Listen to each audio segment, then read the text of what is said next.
It says that God is not your father. And it says that he will chastise you in this life. I mean, it's going to be so severe that it would make you not even want to do it. I like to say, imagine you go to rob a bank, right? And somebody ends up shooting the person in the bank, right? And you guys all get away. The other four guys are not saved, but you're the saved one. I always like to say, who do you think is going to be the one that gets caught? Well, like, God's going to make sure you get caught, right? Yeah. They might they might get away, but he's going to make sure you get it. Why? Because you're his child, right? He's not going to let you slide on that. The Bible never says you. So, guys, here's a tip.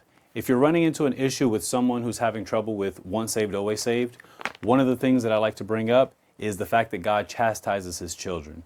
In Hebrews 12:6, it tells us right here, "For whom the Lord loveth, he chasteneth and scourgeth every son whom he receiveth." So according to the Bible, if you're a child of God, it's not that you're going to get away with all sin. God is going to actually come after you more harder than anyone else. So if a person's having trouble understanding, how is it that you could be saved and still committing all these sins? Well, it's simple. How is it that you can still be part of someone's family, but yet you're not a good child? It's the same exact thing. Once you're born into God's family, you're always in his family. But he's not your father, so he's going to chastise you much harder than it used to be in the past. Because in the past, you weren't his child. Saved today, if not saved tomorrow. It could never happen. If he could take it away, you could lose it, be a liar.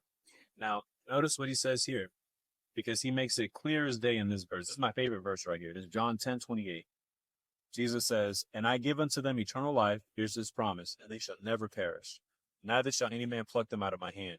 My Father which gave them me is greater than all, and no man is able to pluck them out of my Father's hand. I and my Father are one." So his promise here is that the moment you believe on him, he said he's going to hold on to your hand. The Father's going to hold on. No one's going to be able to pluck you out of his hand. If you can find a way to get your hands out of his hands, he'd be a liar twofold now. Yeah. If he can let go of you, he'd be a liar on that end. So once he's holding on, he's never letting go. The harvest truly is plenteous, but the laborers are few.